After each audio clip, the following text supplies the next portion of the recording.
Latina feminist philosophy and moon cycles.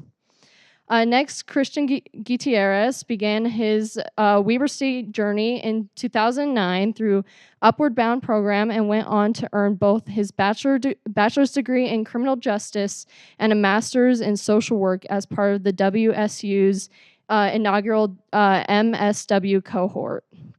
A former student leader, scholarship rugby player, and co-founder of the university's affinity graduation ceremonies, Christian has dedicated his career to expanding access for first-generation, undocumented, and DACA students.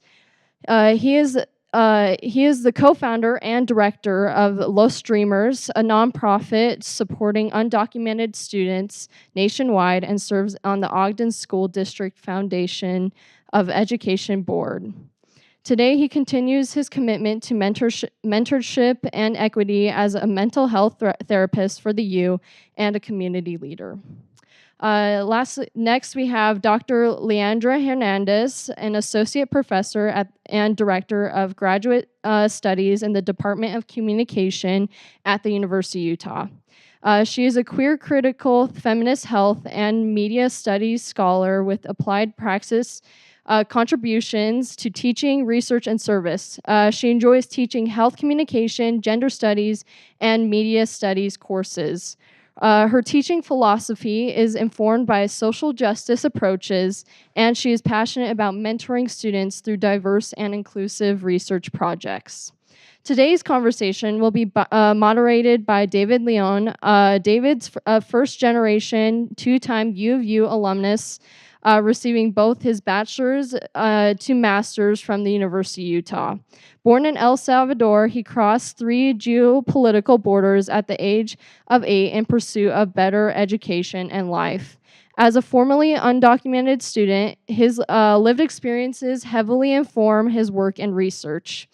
When not on campus, he is savoring a cup of tea, of coffee, and you can find him hanging out with friends, going to the gym, reading, and playing sports.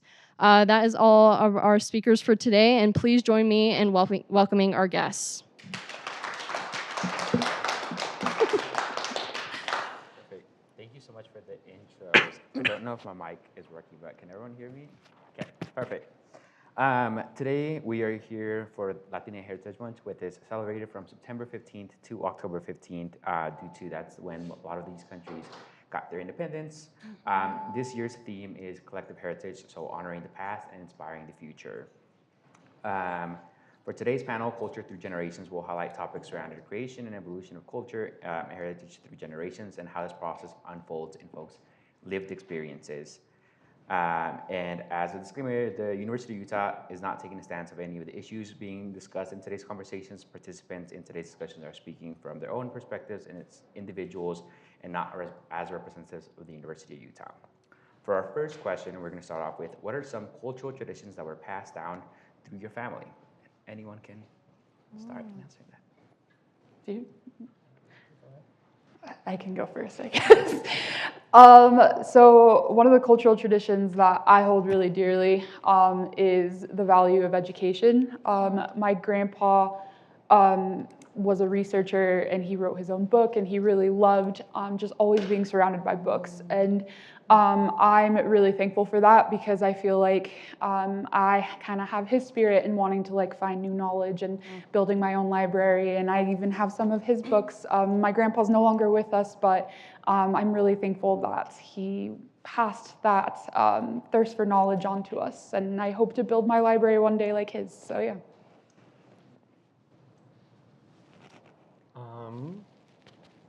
Maybe not. Okay.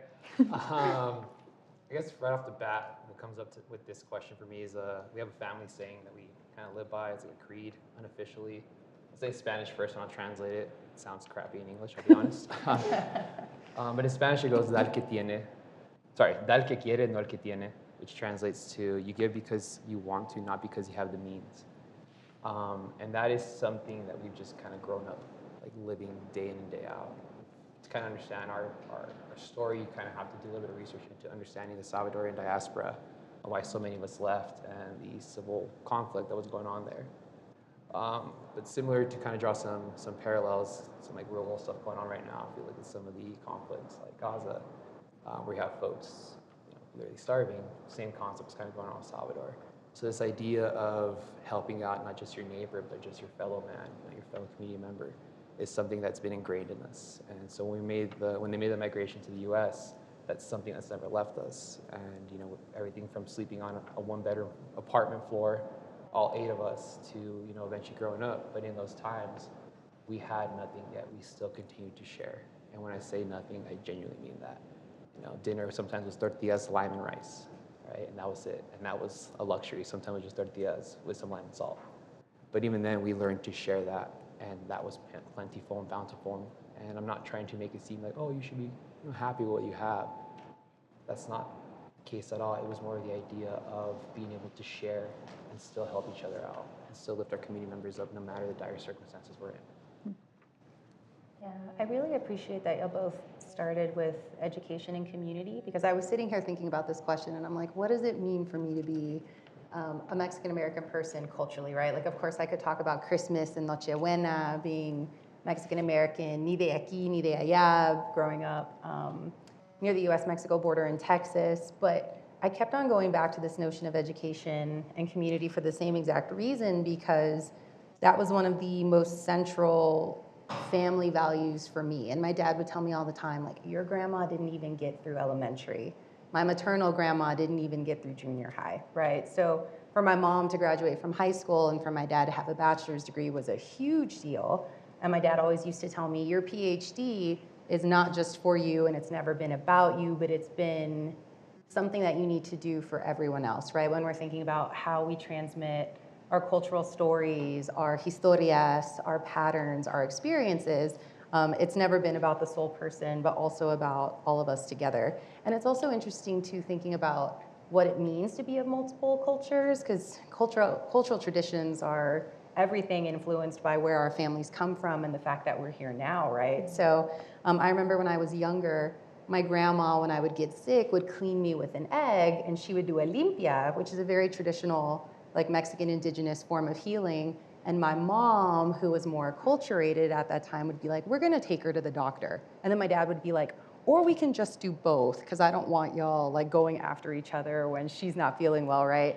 And I always love telling that story in class because I feel like it does such a good job kind of explaining how for many of us up here, we probably have so many cultural traditions and experiences that are shaped by where our families come from and where we are now. And that's just one example of many that came to mind. Perfect. Thank you all so much. Dr. Landra, you touched a little bit on this of kind of like the passing of multi-generational, what does this look like? And you all talked just a little bit on the importance of education that was passed down to you all. Are there certain traditions that you want that to pass down to future generations?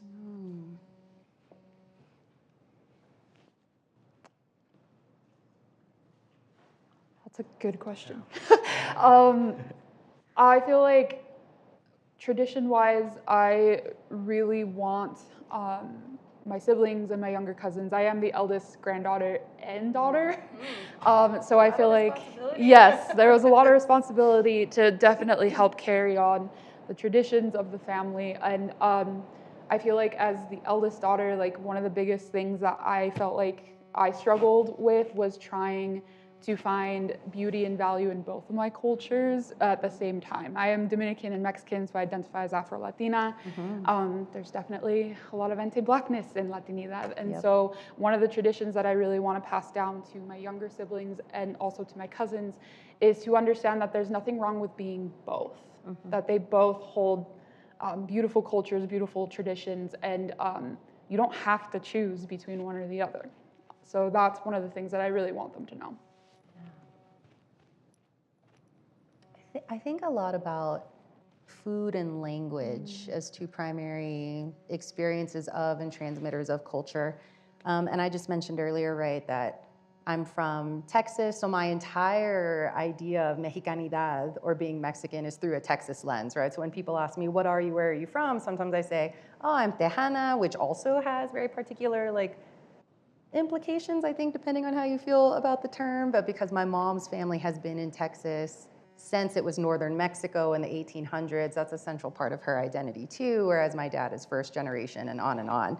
So the farther away generationally my family gets from Mexico, you can see the more and more the family becomes acculturated and assimilated into American values. Part of that is for survival, part of that is for safety, part of that is because you are where you are to a certain extent.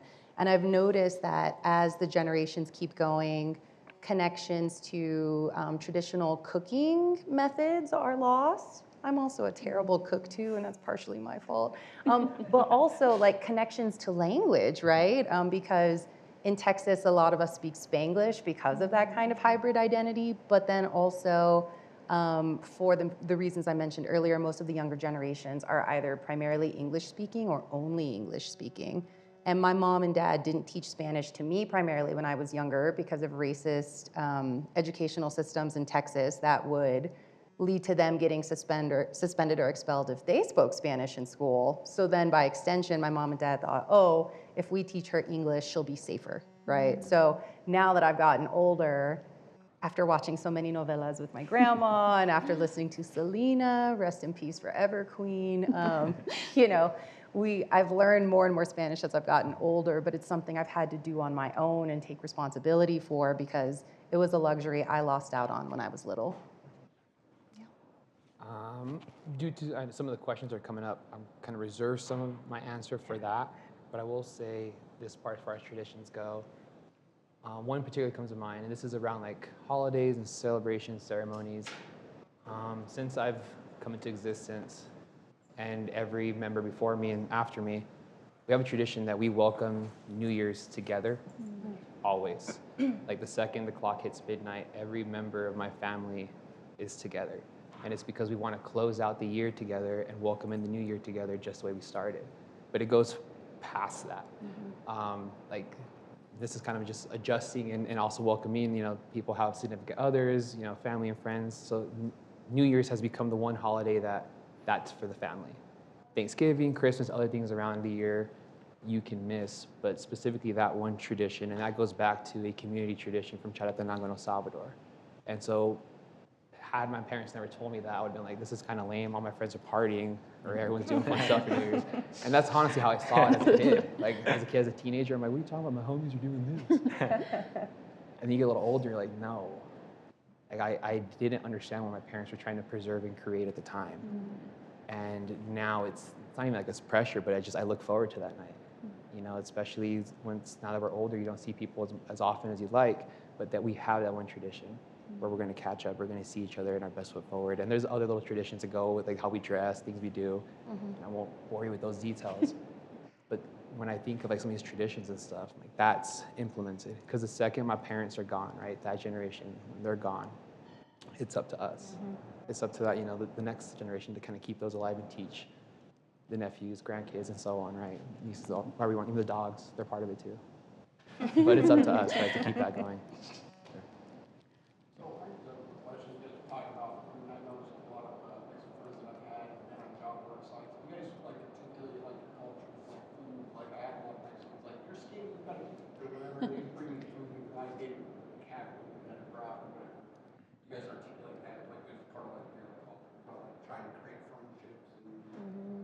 I would say food is a love language for sure.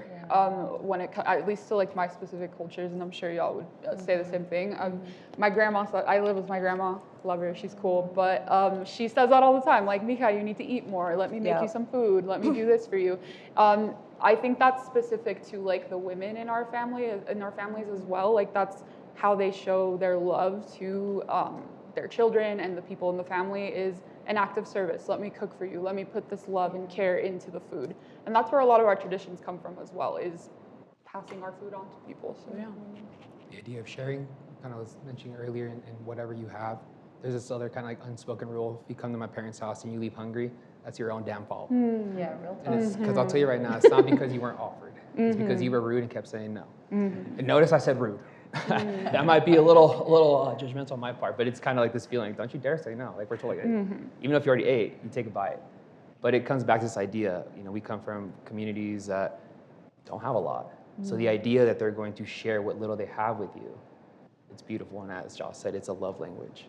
So you kind of denying that is kind of denying my way of trying to show you care and affection and welcome you into my home. Yeah.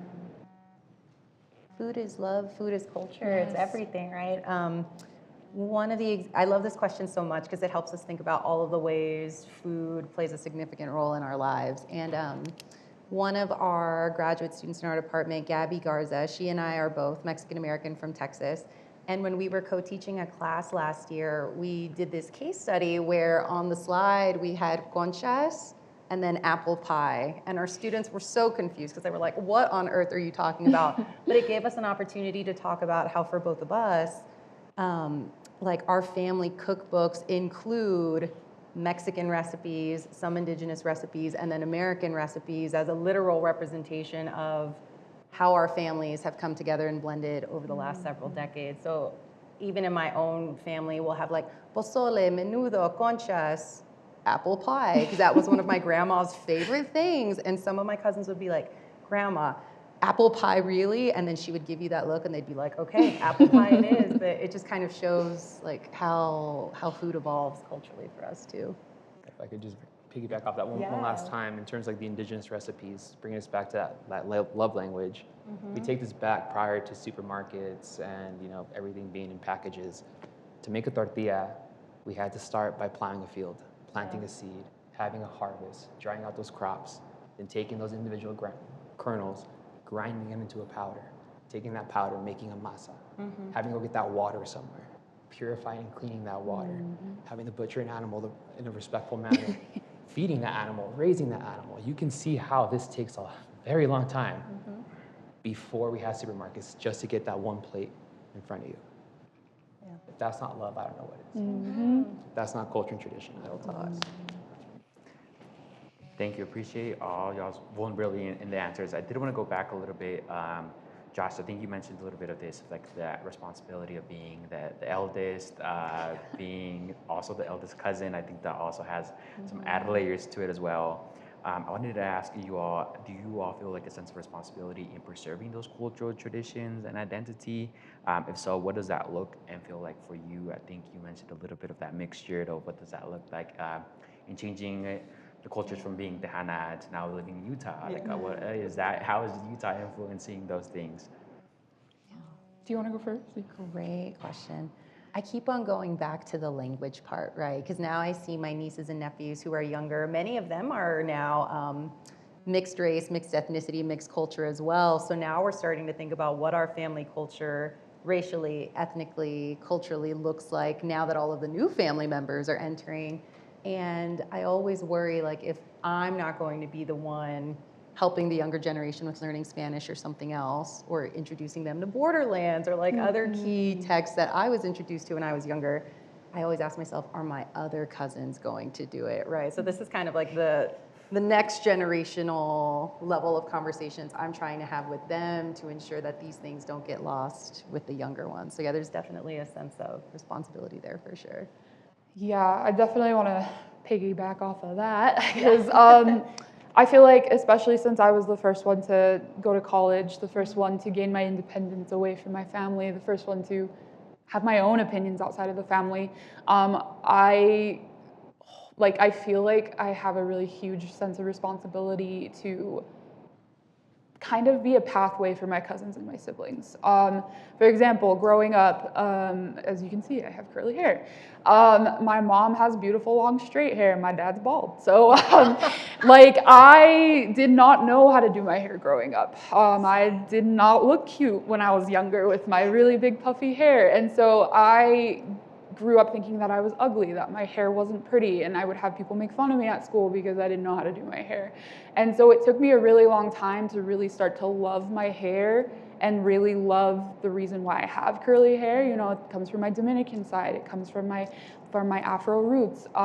And so I took the time to really learn how to care for my hair, put intention into hydrating my curls, making it a ritual every week to take care of my hair. And I went and I taught that to my siblings because their hair was also kind of ugly for a while too. And so now I home make shampoo for them. I used to wash their hair every week for them so that I could teach them how to do it, and now they do it by themselves. And so, yeah, I do feel like I have a sense of responsibility to pass down that knowledge to them, because a lot of the generations before us, like my mom and my grandma, like, yes, they passed on a lot of knowledge, but it's also my turn. I'm going to be, you know, like a Tia one day. So I should continue on and helping, especially I feel a responsibility specifically with the women in my family. I feel like when it comes to like machismo or like the patriarchy, I feel like a lot of the times we think that like these familial traditions get passed on from like the men's side. We even take their last names and everything, right? But I know that I come from a strong line of intelligent, beautiful, amazing women, and I want to make sure that my little cousins and my sister know that we hold a lot of power. We hold the traditions in our family. We hold the strength in our family. And I not only want to be an example to that for them, but I want them to learn how to come into their power, just like I'm learning. So yeah.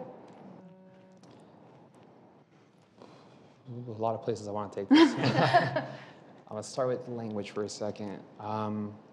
I feel a sense of responsibility in preserving culture, traditions, and identity. For me, language is a big one.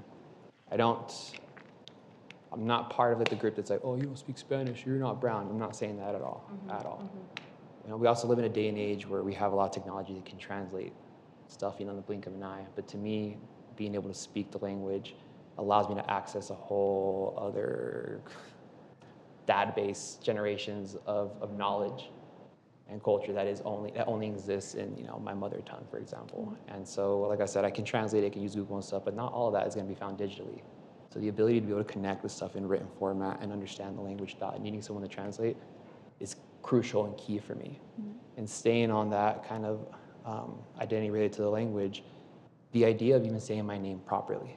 So today, you might have heard my name during the opening introductions, and this is no shade, but that's how I've always heard my name said. And that's actually how I identified growing up. I'd be like, hey, what's up? My name's Christian Gutierrez. Because everyone butchered my name. No one could say my name properly, and so it became easier for me to say my name the way y'all say it. And when I say y'all, I'm talking about just the world for now. But this idea that I constantly was having to shift myself to make folks feel comfortable became my reality, to the point that it also affected my own identity, and I learned to accept and embrace nicknames in high school like Coconut, because I was brown on the outside and white on the inside. And that was a point of pride for me. I'm like, hell yeah, I'm accepted, because part of the assimilation process for me was safety and survival, especially at a predominantly white school district. And I really love the word you used earlier, because that is a word that I learned through education, was acculturating, and being able to take what I was learning in my upbringing here and combining it with my own cultural identity. And so my name, it's pronounced Christian Gutierrez. I say it that way now. It doesn't matter where I'm at, professional or personal settings. My name is Christian. If I had to boil down my existence to one word and one word only, my name, Christian. So I want people to say it right. I don't care if people feel uncomfortable, because you understand what it might feel like to speak another language now. You understand what I go through. And if that 1 second of uncomfortability is too much for you to put up with, that's on you. That's some work for you to figure out. Because all I'm asking you is to try. I don't need you to say it perfect. If you say it wrong with an accent, cool. You're trying. You're giving me that validation and that respect and care to try to honor my identity. And so when I work with students and they introduce their names, and I can tell it's, you know, the name might have a different pronunciation, I like to ask, how would you say it at home? How do your folks say it? And why aren't you using it right now? I want to empower folks to take back a little bit of power in their own names and in our culture and identity. Thank you. Thank you all three so much. Christian and Josh, you all touched a little bit on this of the segmented assimilation that happens and kind of being the first to leave your house. I kind of want to ask all you three of you, how has your understanding of culture changed throughout your lifetime? I can go first. I mean, I feel like when I think about my relationship with my culture and how much it's changed, I think about it in the stages of my life. Growing up on the west side of Salt Lake City, everybody looked like me. And if they weren't from my culture, they were still either black or brown. And so I didn't feel weird growing up and going to school when I was in my neighborhood, right? But when I graduated, and I went to school down south, not going to mention the name, I realized that I was like one of the only brown people in my classes. People started to make fun of my name. People would come and touch my hair without my permission. And even when I was comfortable before with my culture, I wasn't fully comfortable with both aspects of my culture. My Afro roots, like I didn't even know that I was considered Black when I was younger because my dad never talked about those things. My dad, if you see him, he is a Black man. But when you ask him, do you identify as Black? He says, no, I'm Dominican. And so going, to college, only really feeling comfortable with one half of my identity. As soon as that half of my identity where I felt okay with started to get attacked, I didn't feel like a whole person, basically. And for the longest time, the first 2 years of my college experience, I tried to blend in as much as I could. I dyed my hair blonde. I started using less slang words that I would hear in my neighborhood. I actually ended up going by Joss instead of Jocelyn, and I still go by Joss. I love it too, but that's kind of why I started with that nickname, because what Christian said, people didn't know how to say my name right. It wasn't until I joined a dance group that is a multicultural dance group in college where I really started to feel comfortable with my identity because I found people that were like-minded, and I started to really learn about the folklorico traditions. I started to do Aztec dancing. I did folklorico dancing with like the really big skirts, and I really, it was the first time in college where I felt like I was finally comfortable with who I was. And then the Black Lives Matter movement happened in 2020 with the murder of George Floyd, and I sat there watching the TV, and I thought to myself, that could have been my brothers, that could have been my dad.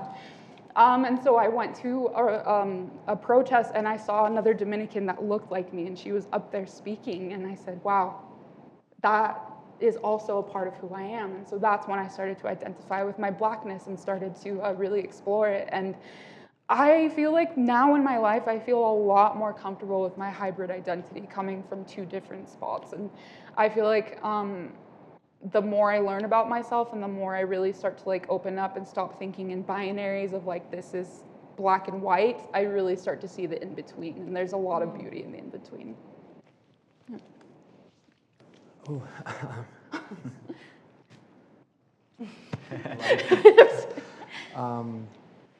One thing that kind of came up for me right now that I haven't touched on is how much Christianity and Catholicism is also ingrained in being a Latino, and just the history of colonization that's mixed in with that and how violent that was.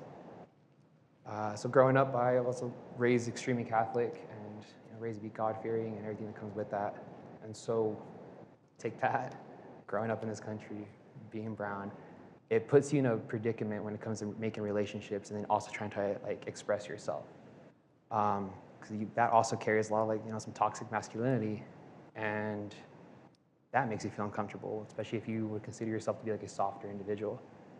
Another thing with that and the colonization and bringing in the Catholic roots is this erasure of our indigenous and traditional cultures, right? And being told in Spanish, someone calls you an indio, it's slang for basically meaning uneducated. Slang for basically calling you a savage, which is another way that we've also done it to ourselves by erasing indigenous culture. And so when it comes to how it's changed throughout my life, I would identify what I call as a cultural Catholic now.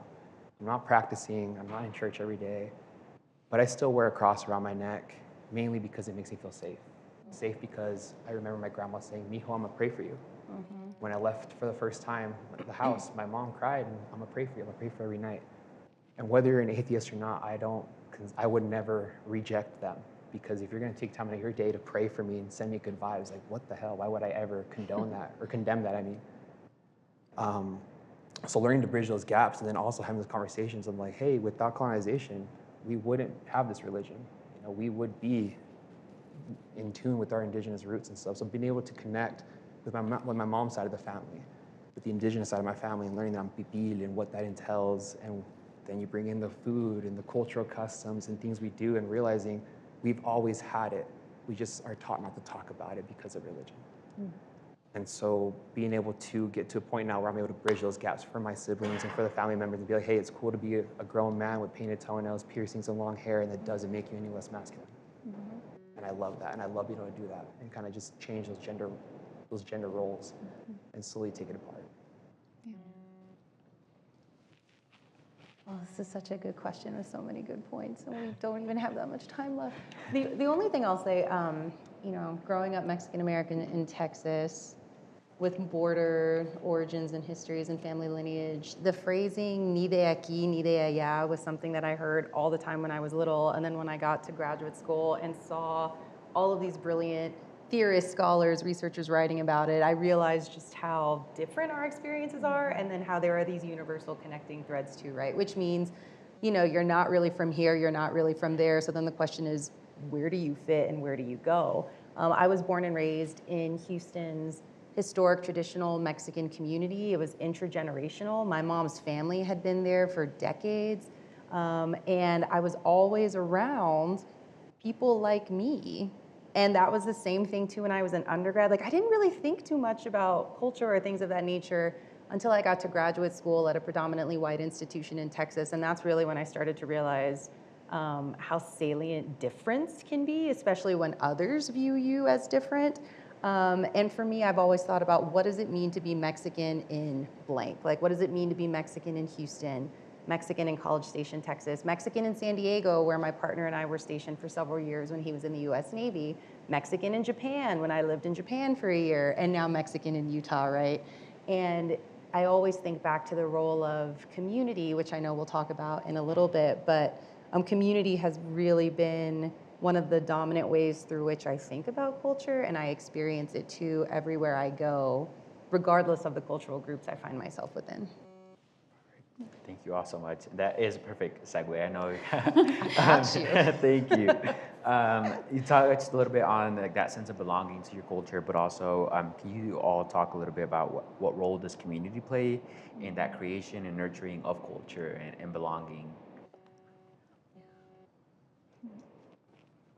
You should go first.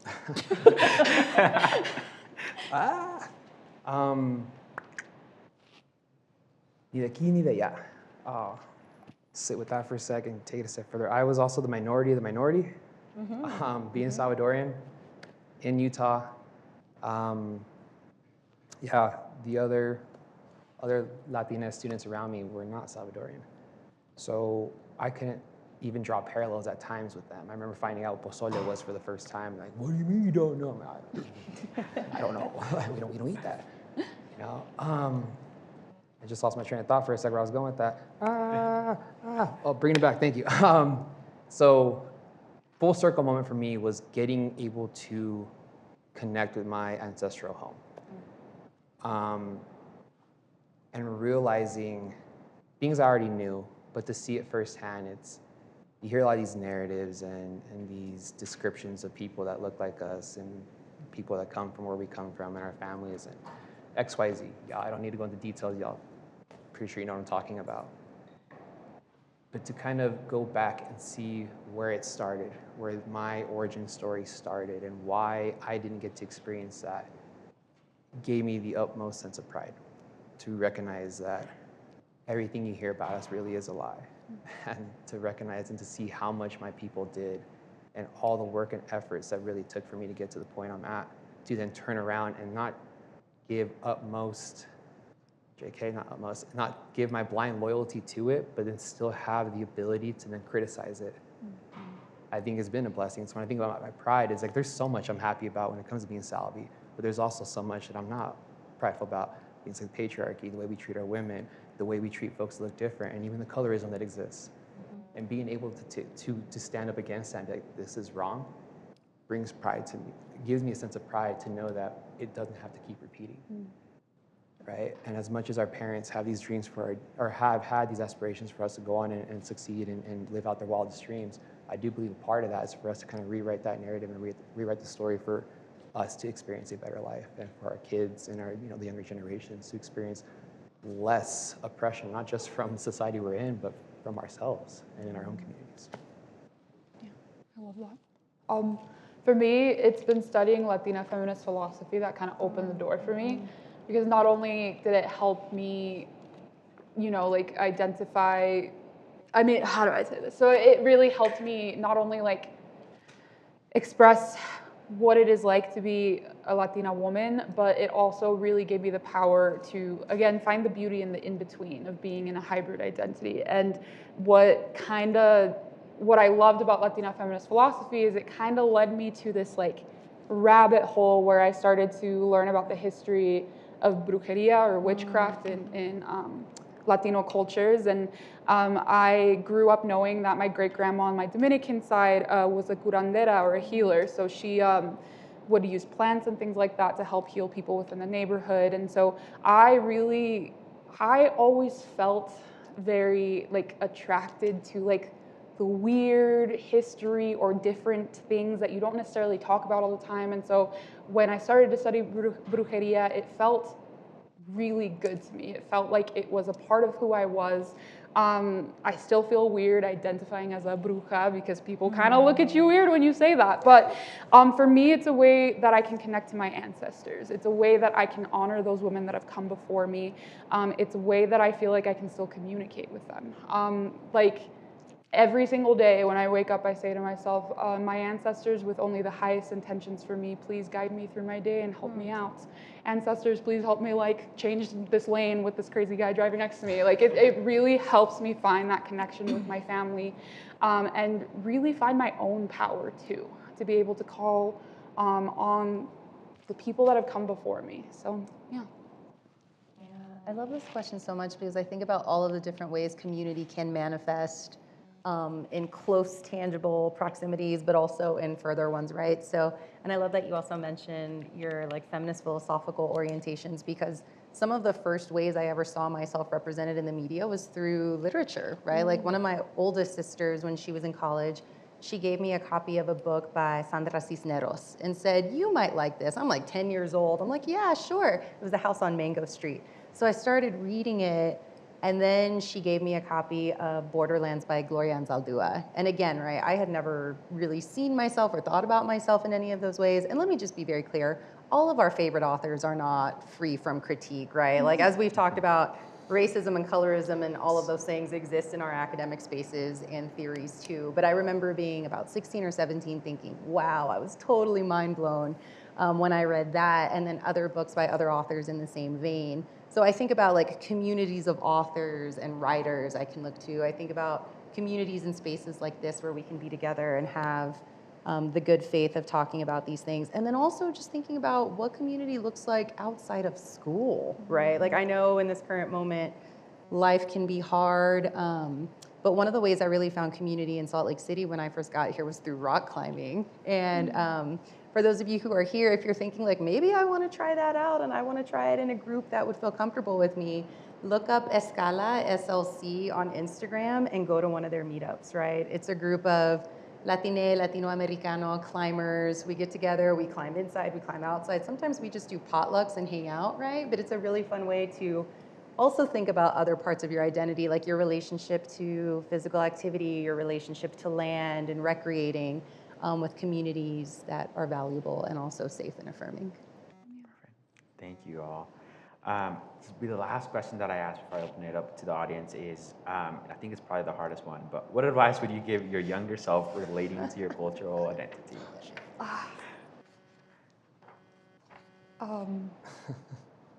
That you don't have to fit into a box because those boxes are fake. People made them up to keep you there because they know that you have the power and the potential to change the world.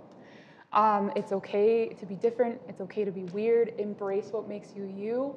And like, don't let anybody tell you who you are because only you get to tell yourself who you are.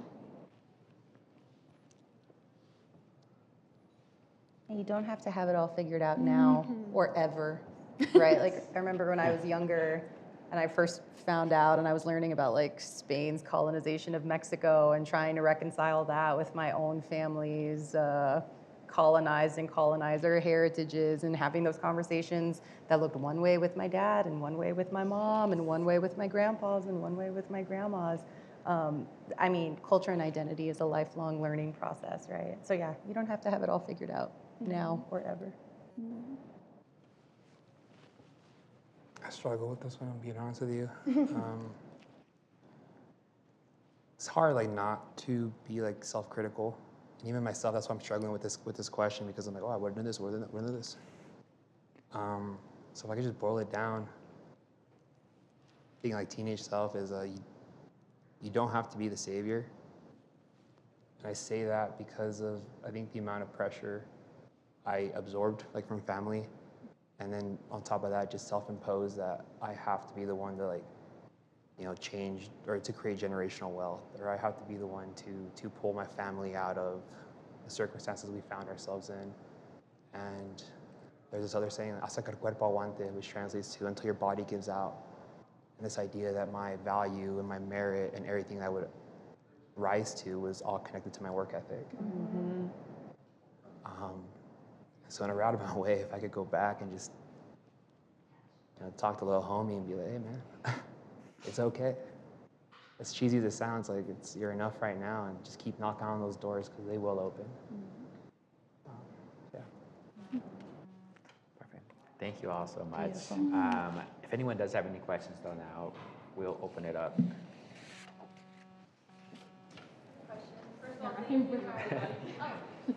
got a live stream audience. We want to make sure they can stay engaged as well. Oh, okay. Hello, everyone. First of all, thank you guys for sharing all that you did. It was very powerful, especially for me, who identifies with some of the things that you guys brought up. So thank you. I really want to ask you, you guys mentioned a few of these things, but with how much we know about how our cultures and our indigenous roots were colonized, I think a big part of how we were colonized was our communities were attacked, and our, I guess, being able to build community. And I think that's something that's currently happening right now, including on our campus. So how would you encourage others, and especially students, to be able to fight that colonization back that's happening on campuses and in our spaces where we're really trying to build community? I love that question. Oh, I can go first with that one. So I'm in my second year of my master's right now, so I feel like I've learned a few things. One of the biggest pieces of advice that one of my professors gave me in one of my classes was think outside the box. For example, again, I'm speaking as a free citizen and not a representative of the University of Utah. One of the theories that we learned about was Black educational fugitive pedagogy, where basically Black people, back when they were enslaved and it was illegal for them to have any sort of education or to be able to learn how to read, they found different sneaky ways of being able to learn how to read and go about educating themselves. They would teach themselves reading the Bible and things like that, right? So one of the biggest pieces of advice that I could give to students is look at the things that you're not allowed to do and take that in the literal sense and find ways to, circumvent those rules, you know? If they tell you you can't meet on campus, whose house can we meet at? That's out of campus, things like that, right? Like really think outside the box, be creative, and use all of the strengths that you have.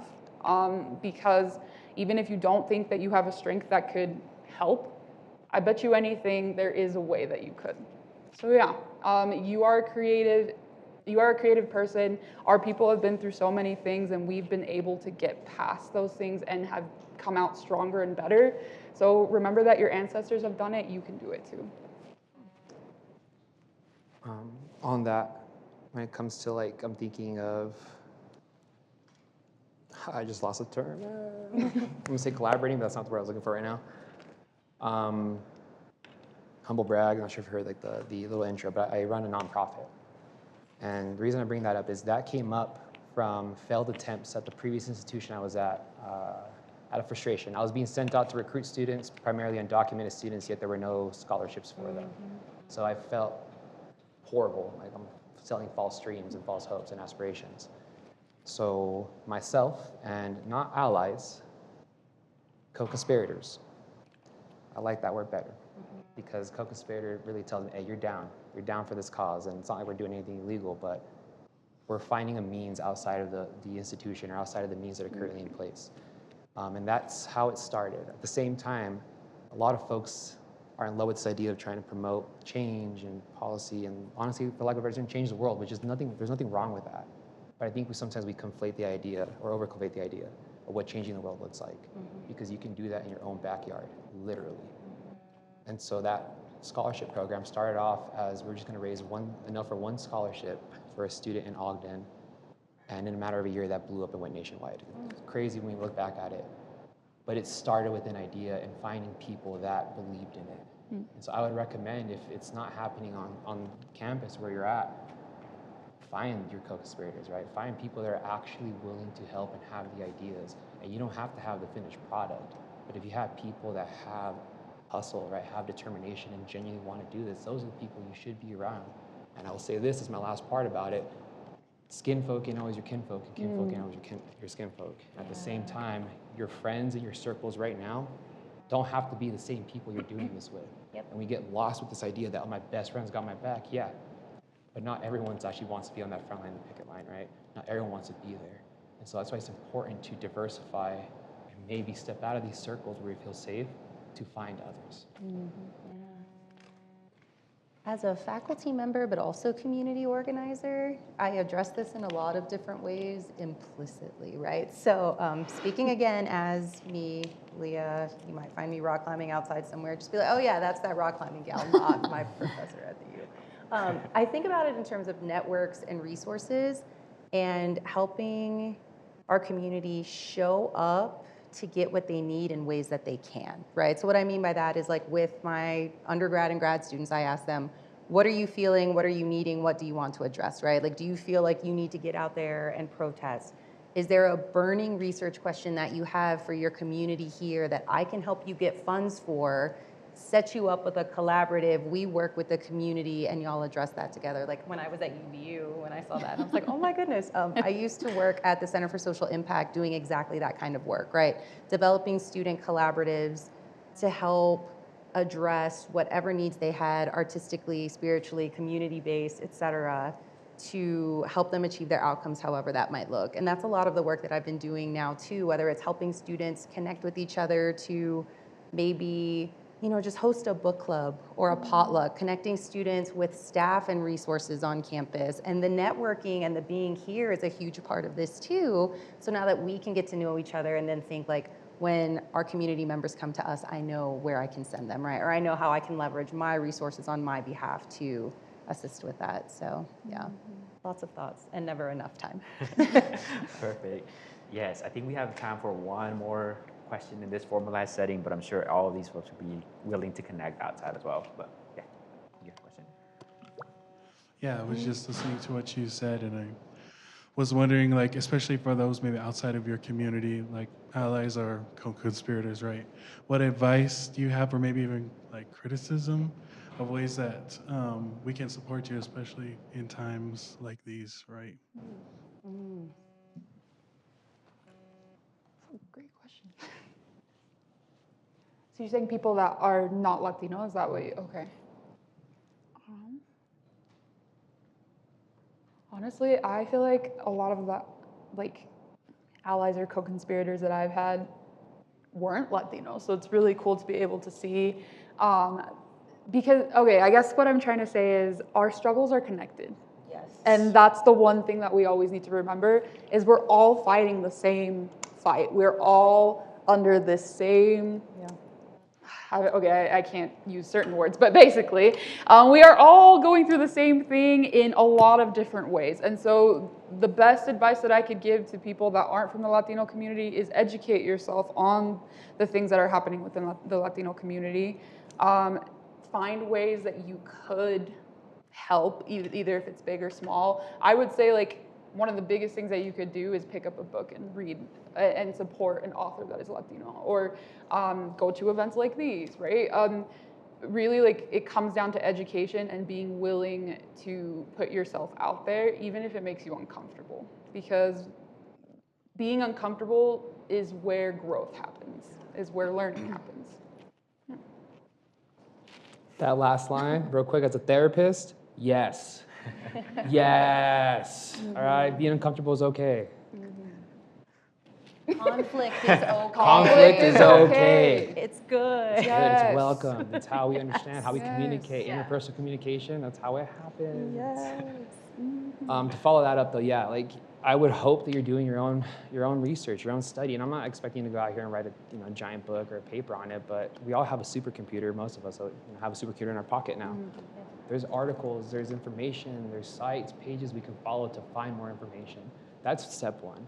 That's definitely step one for me, because to show up, I love the energy and I love like people's commitment and will to want to be a part of it.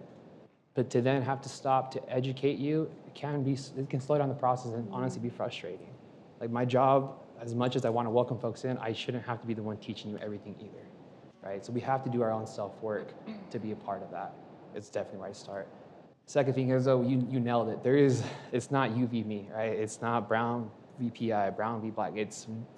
There's like those images, or not images, sorry, like those words and these ideas need to be removed because our struggles are inherently connected 100%, right? And so that's why I said that quote earlier, or the phrase earlier about skinfolk and always being your kinfolk, because it's the truth, right? And so as she said, most of my co-conspirators honestly have come from different areas, right? And not just ethnic backgrounds, right? But different identities and intersectionalities.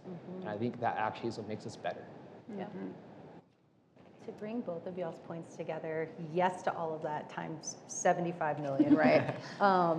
One of the best co-conspirators I've ever met in my life, Dr. Stevie Munns, she's a communication professor at UVU. She's been one of my best friends for the last 6 years, not just in academia, but in real life too. And she has hard conversations with me all the time. We have hard conversations together. She's a straight white gal from the Midwest. I'm a queer brown gal from Texas, but we have a lot of shared like military connections and cultural connections in other ways. So when I would tell her, this is a book that you need to read, she reads it. She tells me, here's a book you need to read. I read it. And we've co-led so many different projects together and gone through so many different struggles together. And I trust her with my life because she shows up when she says she will. She provides space for me to just exist when I need to. And she's down for the cause, whatever that looks like, right? So it's also showing up in ways that your community needs you, right? As opposed to saying like, we're gonna go out and do all these things, or let me try to take this on for you. It's like, maybe we just need to sit and exist and drink coffee or tea for 30 minutes, right? Or something like that. So showing up for each other, being open to dialogue and conflict and things of that nature, and then building that trust goes so far. Perfect. Thank you all so much. And I'm not a moderator, but I will say as well, everyone's going to have a different role in it. Not everyone's going to be at the front line. Everyone's going to have different perspectives. So I think that's why the importance of building those relationships with everyone is important, because everyone can support the cause in one way or another. But that ends it for our panel for today. Nailed it. Look at that. Right on time. Right on time. The live stream's off, mics are cut. You're all set.